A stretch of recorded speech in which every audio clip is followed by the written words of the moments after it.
Assalamualaikum warahmatullahi wabarakatuh. Baik, hari ini kita akan membahas terkait asuhan keperawatan pada anak dengan penyakit jantung bawaan atau yang biasa disebut sebagai PJB. Di mana di dalam masalah penyakit jantung bawaan di sini ada beberapa hal yang nantinya akan kita pelajari. Di antaranya ada ASD, kemudian VSD, kemudian ada PDA, kemudian ada TOP. Apa sih penyakit jantung bawaan? Penyakit jantung bawaan ini biasanya dialami oleh anak karena masalah tersebut itu dibawa sejak lahir, di mana ini merupakan malformasi struktur jantung atau pembuluh darah besar yang muncul sejak lahir.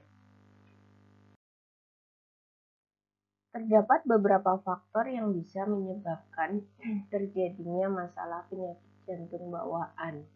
Ada faktor prenatal, di mana itu terjadi pada saat anak masih berada di dalam kandungan, ataupun faktor genetik, di mana dari faktor prenatal itu bisa karena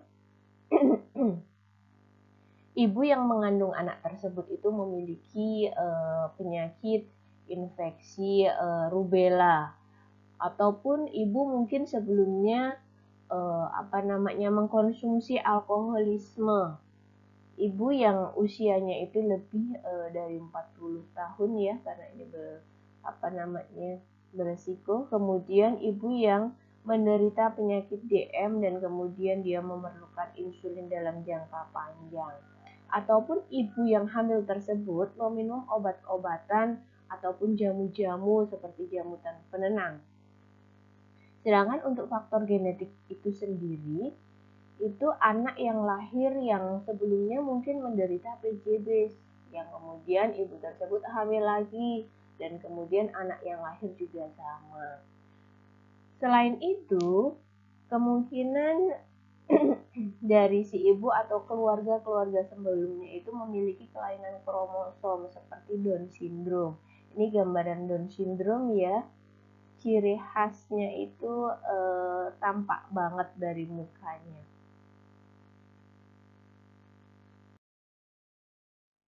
Untuk jenis PJB itu dibagi menjadi dua, yaitu ada PJB asianotik dan PJB cyanotik. Di mana untuk PJB asianotik ini ada beberapa, ada atrial septal defect atau ASD, berarti di situ ada masalah defek atau lubang pada sekat atriumnya. Kemudian ada ventricular septal defect atau biasa disebut sebagai VSD.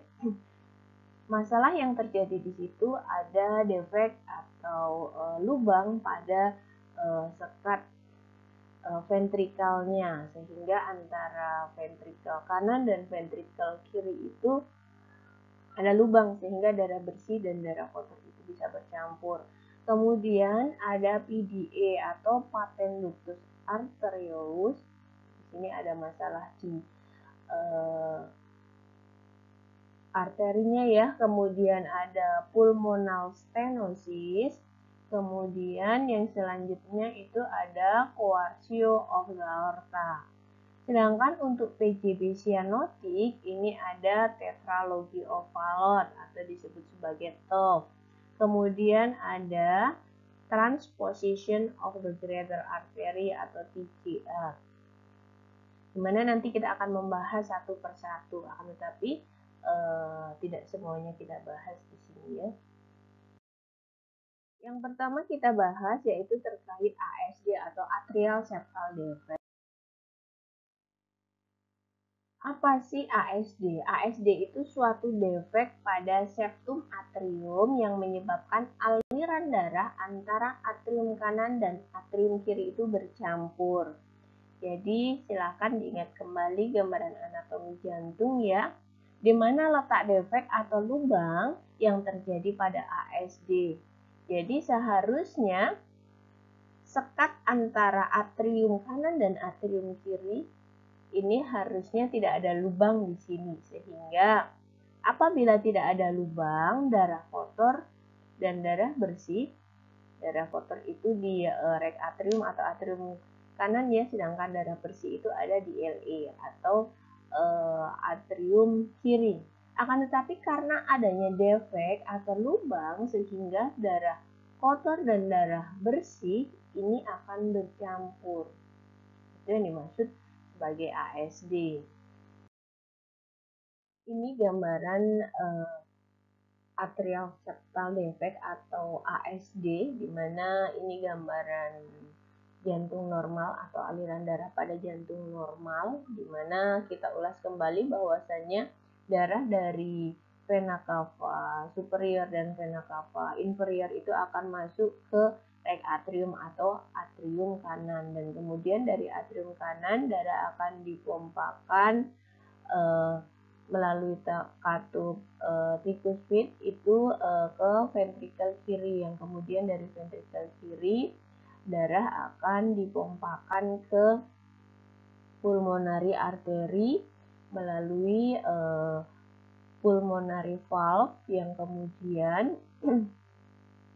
darah akan masuk ke paru-paru, yang kemudian dari paru-paru darah akan masuk ke left atrium atau atrium kiri melalui katup bicuspid ya di sini ya, yang kemudian darah akan masuk ke left ventricle, yang kemudian dari left ventricle darah akan masuk ke aorta, yang kemudian dari aorta darah akan disalurkan ke seluruh tubuh, di mana ternyata karena adanya defek atau lubang pada sekat antara atrium kanan dan atrium kiri, sehingga darah bersih dari sini, darah bersih ya, darah bersih dari atrium kiri dia akan bercampur dengan darah kotor yang ada di atrium kanan, yang mana kita tahu bahwasanya darah bersih di atrium kanan kan kayak oksigen yang nantinya akan ditransfer ke seluruh tubuh. Bagaimana jadinya jika darah kotor dan darah bersih bercampur?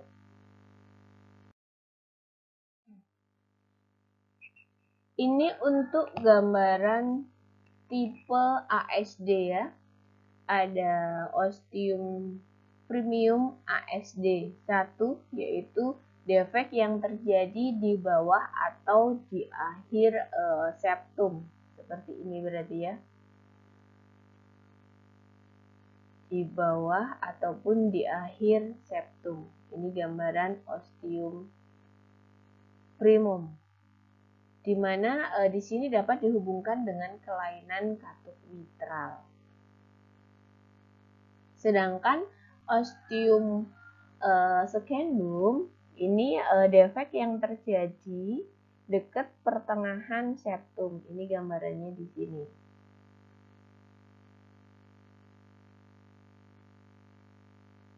Untuk sinus venosus defect, ini defek yang terletak di junction vena cava superior dan atrium kanan.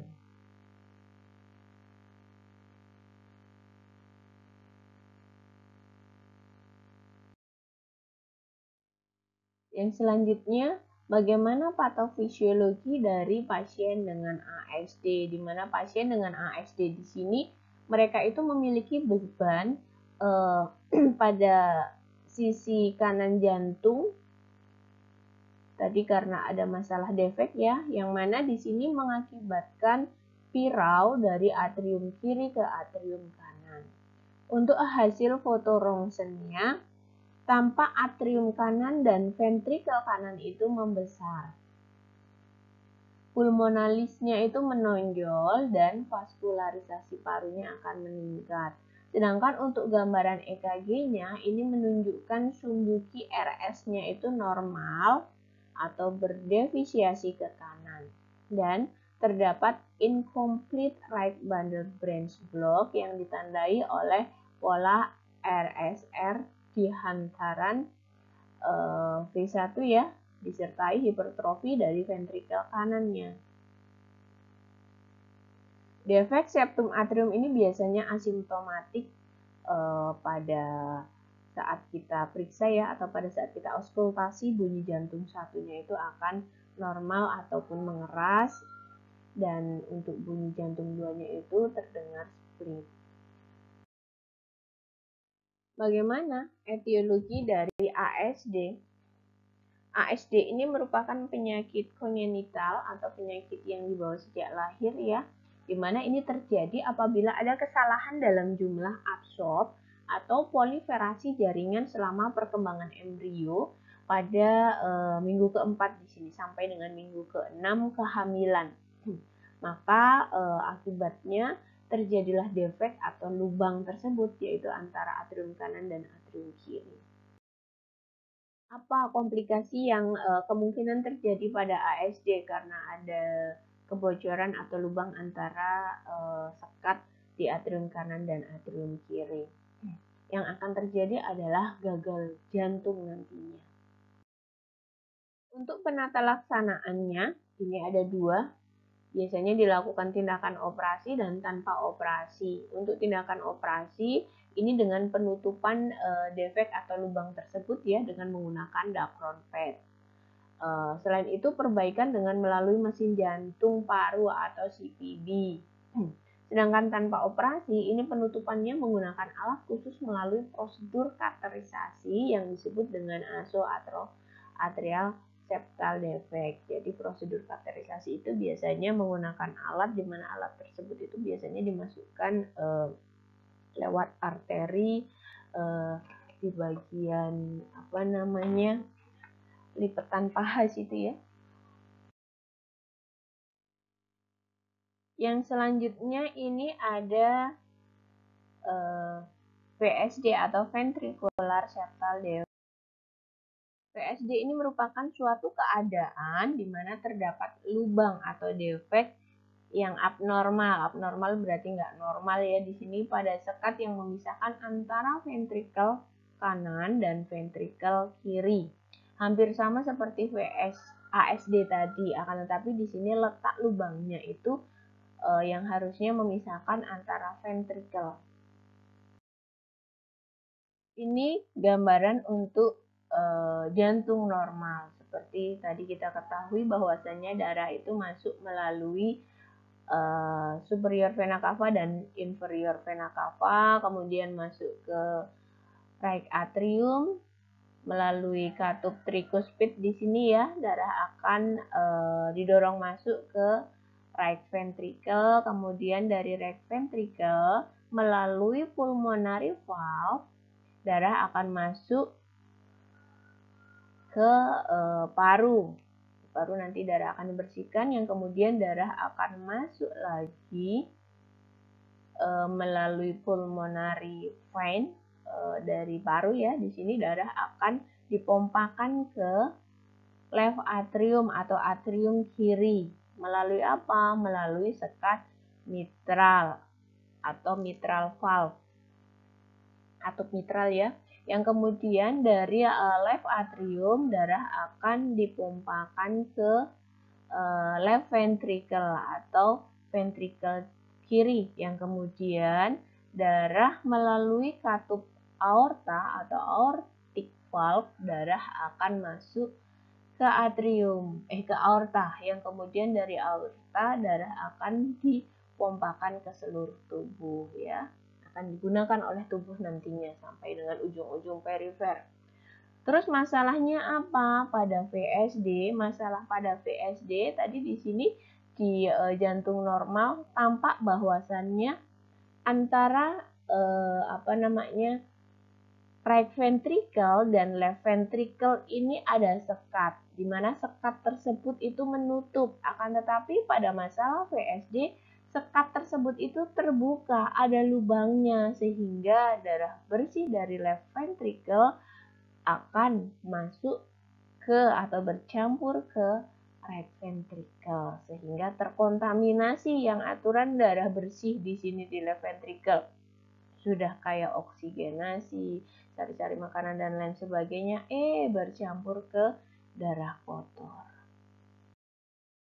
Untuk jenisnya di sini ada membranous, kemudian ada muskular sekitar 80%, dan untuk klasifikasinya ini ada asionotik dengan peningkatan aliran darah pulmonal. Selain itu biasanya defek ini juga berhubungan dengan adanya kelainan pada masalah TGA, kemudian TOP, PDA, ASD maupun PS. Untuk etiologi dari VSD itu sendiri, ini dimulai dari perkembangan embrio ya, di mana gabungan ventrikular dan membranous terjadi pada saat kehamilan usia 4-8 minggu. Perkembangan septum muskular ini terjadi saat ventrikel kanan dan kiri ini membentuk sumbu, sedangkan septum membranous ini terjadi akibat pertumbuhan dari endocardial fusion. Selama proses pembentukan sekat ini dapat terjadi defek kongenital akibat adanya gangguan pembentukannya. Untuk faktor penyebab terjadinya VSD ini ada dua, ada faktor prenatal dan faktor genetik. Untuk prenatal ini biasanya ibu menderita penyakit rubella, kemudian konsumsi alkohol, umurnya lebih dari 40 tahun, ibunya juga bisa DM yang harus mengkonsumsi insulin, atau mungkin ibu ada masalah yang kemudian harus mengkonsumsi obat-obat penenang ataupun jamu. Sedangkan untuk faktor genetiknya, anak yang lahir sebelumnya memang mengalami penyakit PJB, atau mungkin ibunya juga menderita PJB sehingga nurunlah ke anak. Selain itu, adanya kelainan kromosom, ataupun anak lahir dengan kelainan bawaan yang lain yang menyebabkan terjadinya masalah kelainan jantung bawaan. Ini untuk masalah manifestasi klinis pada VSD kecil dan VSD sedang ya. VSD kecil berarti lubangnya kecil dan bedanya ketika masalah tersebut ada lubangnya itu sedang.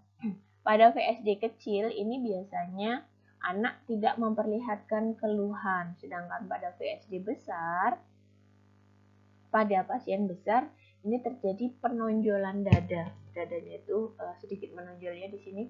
Kemudian pada VSD kecil tumbuh kembangnya itu biasanya normal, sedangkan pada VSD sedang anak biasanya mengalami sesak nafas waktu makan dan minum. Mereka juga tidak mampu menghabiskan makan dan minum dalam jumlah yang banyak. Kemudian pada VSD kecil, biasanya bising jantung itu terdeteksi di usia 2-6 bulan. Sedangkan VSD sedang, peningkatan berat badannya itu terhambat, sehingga di sini tampak anak tersebut mengalami gangguan tumbuh kembang ya. Kemudian pada VSD kecil, defek muskular ini ditemukan bising sistolik dini, pendek yang mungkin didahului early systolic click. Sedangkan pada VSD sedang sering terkena infeksi yang perlu waktu lama sembuhnya. Pada VSD kecil, bising pansistolik di sela iga 3-4 garis sternal menjalar sepanjang sternum kiri sampai dengan seluruh perikardium. Sedangkan pada VSD sedang ini mengalami gagal jantung mungkin terjadi sekitar 3 bulanan. Luar biasa sekali ya. Selain itu, bayi tampak kurus dengan disni, kemudian takipni, serta retraksi pada sela iga. Ini akan tampak sekali apabila kita amati. Kasihan sekali ya. Untuk perbedaan pada VSD besar dan VSD dengan resistensi paru tinggi. Bedanya, gejala dan gagal jantung sering terlihat. Di sini dadanya menonjol, sehingga tampak adanya pembesaran ventrikel kanan. Tampak sesak saat tidur, kadang pasien biru, gagal tumbuh, dan banyak keringat. Bisa dibayangkan ya, kasihan sekali. Saat tidur saja dia bisa sesak nafas. Karena apa ya? Karena adanya masalah tadi, aliran darah atau darah bersih kecampur darah kotor tadi. Pirau terbalik dari kanan ke kiri sehingga pasien sianosis sering mengalami infeksi saluran nafas bagian bawah, sering batuk dan infeksi saluran pernafasan berulang. Aktivitas perikardium meningkat, gangguan tumbuh kembang yang hebat. Bising yang terdengar nadanya rendah, parsistolik tidak terlokalisir. Terjadi clubbing finger. Jadi clubbing finger ini akibat tubuh membutuhkan banyak sekali oksigenasi sehingga kuku-kukunya itu clubbing menonjol. Gejala sering timbul setelah minggu ketiga sampai keempat. Kemudian bunyi jantung dan split yang sempit. Pada saat dilakukan palpasi, ini heparnya teraba besar akibat bendungan sistemik.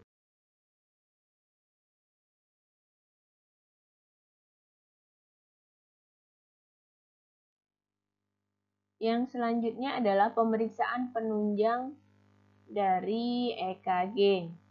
Nah, ini bedanya pada VSD kecil, sedang dan berat. Pada VSD kecil, gambarannya itu masih tampak normal EKG-nya ya, seperti ini ya. Yang kemudian pada sedang ini terjadi hipertrofi ya pada ventrikel kiri, kemudian hipertrofi kombinasi kanan dan kiri.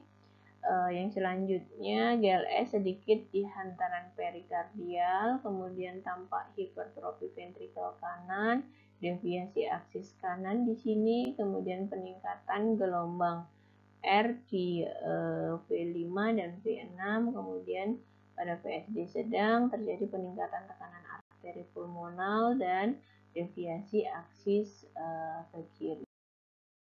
Ini untuk gambaran dari pemeriksaan torak atau radiologi toraknya pada VSD kecil. Ini bentuk dan ukurannya masih tampak normal. Kemudian vaskularisasinya juga masih normal atau bisa juga meningkat. Pada VSD sedang ini terjadi kardiomegali yang sedang, hilaus membesar, vaskularisasi parunya akan meningkat. Kemudian pada VSD berat ini terjadi hipertropik pulmonal dan sindrom Eisenmenger. Ini konus pulmonal sangat menonjol, kemudian vaskularisasi parunya meningkat di hilus. Untuk pemeriksaan ekokardiografi, ini ada alatnya ya, dimana ini untuk melihat gambaran jantung atau masalah di jantung biasanya. Ini akan menentukan lokasi, kemudian besar, dan arah piraunya itu di mana. Pada defek besar, ini menunjukkan aktivitas pembesaran keempat ruang jantung dan pelebaran dari pulmonalis. Jadi gambaran ruang jantung tadi ya, ada atrium kanan, ventrikel kiri ya, kemudian atrium kiri, kemudian ventrikel kiri ini akan tampak. Selain itu, yang dilakukan juga bisa dengan melakukan kateterisasi jantung. Ini untuk mengatasi jumlah defek, evaluasi besarnya pirau itu seberapa, kemudian tahanan vaskular parunya, evaluasi beban kerja ventrikel kanan dan kiri. Selain itu juga mengetahui defek lain selain VSD mungkin aja ini akan dievaluasi. Ini gambarannya. Mereka akan memasukkan alat melalui arteri femoralis ya di sini ya. Di lipatan selangkangan di situ akan dimasukkan alat yang kemudian alat tersebut ada kameranya yang kemudian bisa dilihat pada layar monitor ini masalahnya itu di mana. Ini untuk mengevaluasinya. Ini gambaran melakukan ekokardiografi. Ini biasanya dilakukan oleh expert ya, dilakukan oleh dokter-dokter jantung. Dan ini gambaran hasilnya untuk mengetahui masalah, di mana masalahnya di ASD, VSD, ataupun masalah lainnya ini bisa tampak di sini. Apa saja komplikasi yang bisa terjadi pada ventricle septal defect? Salah satunya ada hipertensi pada arteri pulmonalis. Selain itu juga mengalami masalah bakterial endokarditis ya di sini, radang pada endokardiumnya. Selain itu juga bisa mengalami gagal jantung kongestif. Terapi medik yang bisa diberikan di mana terapi tersebut bertujuan untuk mengatasi gagal jantung kongestif, selain itu juga mengurangi gejala klinis yang ada, dan mengurangi frekuensi infeksi saluran nafas pasien tersebut. Selain itu juga harapannya mampu mencapai pertumbuhan yang normal pada anak.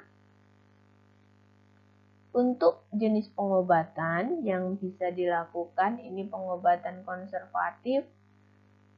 Kita berikan oksigen apabila kita dapati anak tersebut mengalami sesak nafas. Kemudian pemberian obat-obatan seperti obat digitalis, kemudian diuretik atau lasik ya, kemudian dopaminergik, kemudian ada vasodilator, kemudian ACE inhibitor. Ini obat-obat jantung semua. Selain itu juga adanya operasi ataupun pembedahan.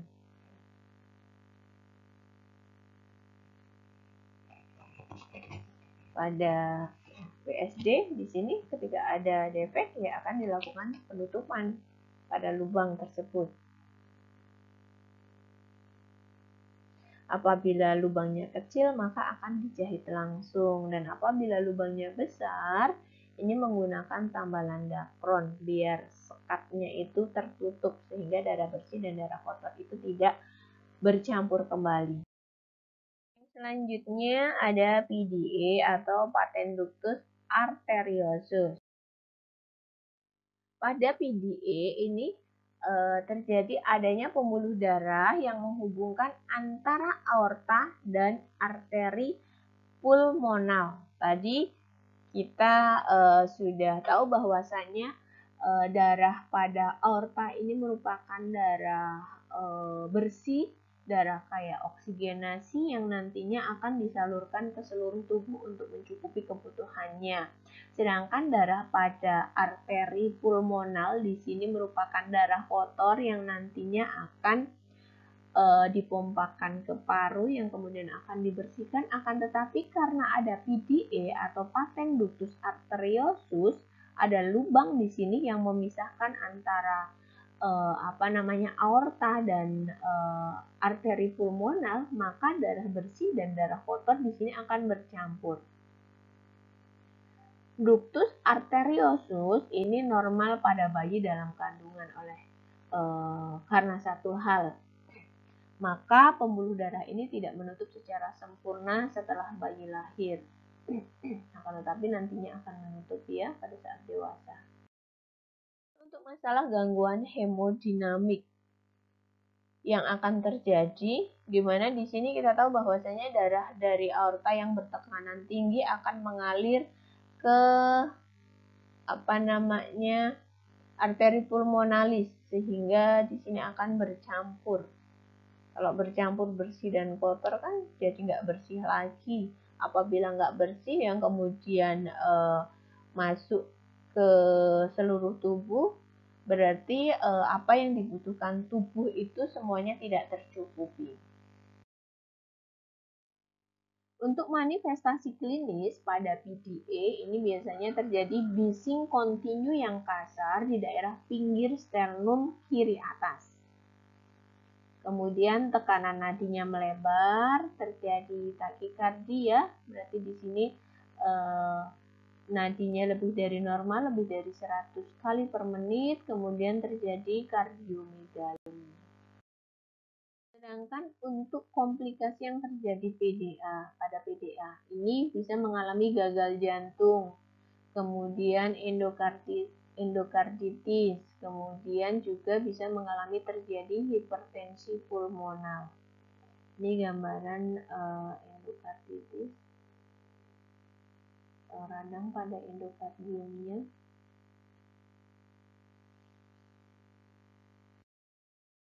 Untuk terapi yang bisa diberikan pada PDA, pada bayi prematur ini dengan pemberian terapi indometasin. Pada bayi cukup bulan ini biasanya dilakukan pembedahan atau ligase PDA. Pada anak-anak atau dewasa untuk menutup PDA ini dapat menggunakan koil.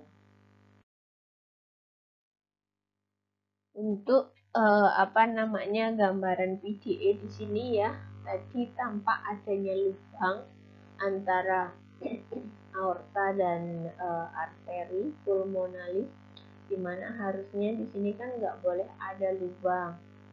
Nah, akan tetapi terjadi lubang ya, sehingga bercampuran darah kotor dan darah bersih. Nah, tadi di depan disampaikan salah satu yang bisa dilakukan dengan penutupan. Ini bisa ditutup sehingga nantinya darah bersih dan darah kotor itu tidak bercampur kembali. Yang selanjutnya ada tetralogiovalot atau biasa disebut sebagai TOV.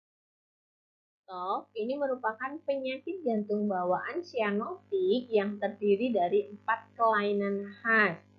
Yang pertama, pada TOV ini biasanya anak mengalami defek septum ventricle atau ventricular septal defect atau VSD. Selain itu juga anak memiliki kelainan stenosis infundibulum ventricle kanan atau biasa disebut stenosis pulmonal.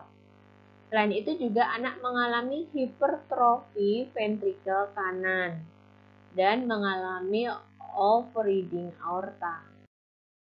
Ini gambaran dari TOV. Tadi ada beberapa hal yang terjadi ya, ada defek pada atrium kanan dan kiri salah satunya.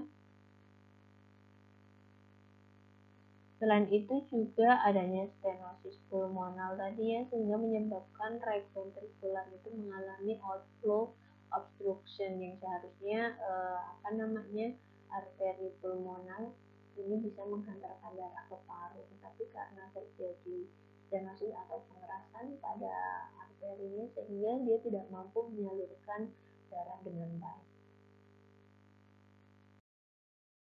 Untuk patofisiologi yang terjadi di sini tekanan antara ventrikel kiri dan kanan pada pasien TOV ini adalah sama akibat adanya VSD. Hal ini menyebabkan darah bebas mengalir bolak-balik melalui celah ini.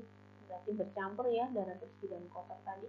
Kemudian aliran darah ke paru akan menurun akibat adanya hambatan pada jalan aliran darah dari ventrikel kanan. Hambatan yang tinggi di sini akan menyebabkan makin banyak darah bergerak dari ventrikel kanan ke ventrikel kiri. Hal ini berarti makin banyak darah yang miskin oksigen yang akan ikut masuk ke dalam aorta, sehingga akan menurunkan saturasi oksigen pada anak ketika kita cek. Yang menyebabkan anak tersebut bisa mengalami sianosis atau kebiruan, karena tadi darah yang dibutuhkan tubuh itu rendah sekali oksigenasi. Jika terjadi hambatan parah, tubuh akan bergantung pada ductus arteriosus dan cabang-cabang arteri pulmonalis untuk mendapatkan suplai darah yang mengandung oksigen. Yang selanjutnya, konsep gejalanya bahwa tingkat keparahan sianosis yang terjadi sangat bergantung pada tingkat keparahan hambatan yang terjadi pada jalan keluar aliran darah di ventrikel kanan. Di mana pada VSD ini akan menyebabkan aliran darah bercampur antara ventrikel kanan ke ventrikel kiri. Sedangkan pada masalah stenosis pulmonal ini memperburuk kondisi terjadi peningkatan tekanan ventrikel kanan menyebabkan hipertrofi pada ventrikel kanan. Sedangkan overreading aorta ini memperoleh percampuran darah dari ventrikel kanan dan kiri sehingga darah yang di bawah ini memiliki oksigen yang rendah. Sedangkan pada stenosis pulmonal yang selanjutnya ini terjadi peningkatan tekanan pulmonal sehingga terjadi hipertrofi ventrikel kanan dan terjadilah peningkatan tekanan ventrikel kanan. Maka terbukanya ventrikel oval dan darah yang kurang oksigen ini memintas ke atrium kiri dan terjadilah sianotik sistemik. Adapun untuk manifestasi klinis dari TOP, ini derajat stenosis pulmonal yang akan berpengaruh langsung pada berbagai macam manifestasi klinis yang ditemukan pada pasien TOP. Selain itu, pasien dengan stenosis pulmonal ringan mungkin tidak memiliki gejala apapun sampai akhir masa kanak-kanak. Pasien dengan stenosis pulmonal berat ini memiliki kemungkinan lebih tinggi munculnya gejala klinis dalam bulan pertama kehidupan. Dan pada bayi tidak menunjukkan sianosis pada saat lahir. Gejala mulai berkembang antara umur 2-6 bulan. Nih, untuk murmur asimptomatik dan sianosis di sini ini terjadi akibat saturasi oksigen arteri bayi pada TOF ini bisa tiba-tiba menurun dengan nyata sehingga terjadilah masalah hipersianotik spell yang mana hasil penyempitan ini terjadi secara mendadak aliran darah ke paru. Serangan dapat terjadi setiap waktu antara usia 1 bulan dan 12 tahun, terutama terjadi antara bulan kedua dan ketiga. Paling sering terjadi setelah bangun tidur ataupun pada saat anak menangis, ketika anak buang air besar dan makan. Serangan ini ditandai dengan meningkatnya kecepatan dan kedalaman pernafasan dengan sianosis yang akan bertambah parah. Bisa dibayangkan ya, kasihan sekali ya, menangis aja anak bisa mengalami sianosis di sini. Iritatif dalam keadaan kadar oksigen berkurang atau memerlukan asupan oksigen yang lebih banyak. Anak dapat menjadi lebih mudah lelah, cepat mengantuk, atau bahkan tidak merespon ketika dipanggil. Saat menyusu pun juga bisa terjadi putus-putus. Anak dengan hipersianotik spell akan melakukan gerakan jongkok atau squatting agar aliran darah ke paru itu menjadi bertambah dan serangan sianosis dan sesak itu menjadi berkurang. Terjadinya keterlambatan pertumbuhan pada anak.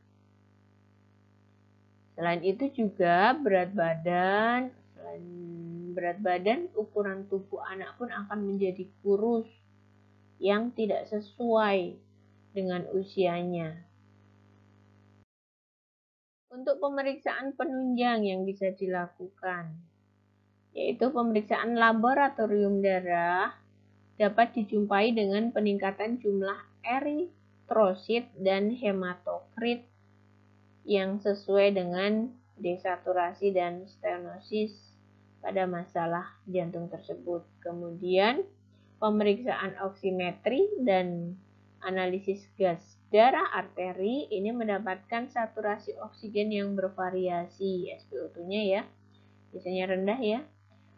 Tetapi pH dan PCO2-nya itu normal kecuali pada kondisi spell di sini. Kemudian untuk masalah EKG-nya ini menemukan deviasi aksis ke kanan sekitar 120 derajat sampai dengan 150 derajat. Selain itu, anak mengalami hipertrofi ventrikel kanan atau kedua ventrikelnya maupun hipertrofi dari atrium kanan. Pada pemeriksaan foto rongsen, ini menemukan gambaran jantung berbentuk sepatu dan penurunan vaskularisasi paru. Untuk pemeriksaan MRI ini mengukur volume ventrikel kanan dan kiri, menilai jalur aliran darah ventrikel kanan, kemudian arteri pulmonal, aorta, defek septum, ventrikel. Selain itu juga menilai stenosis cabang arteri pulmonal yang dapat menyebabkan overload volume ventrikel kiri.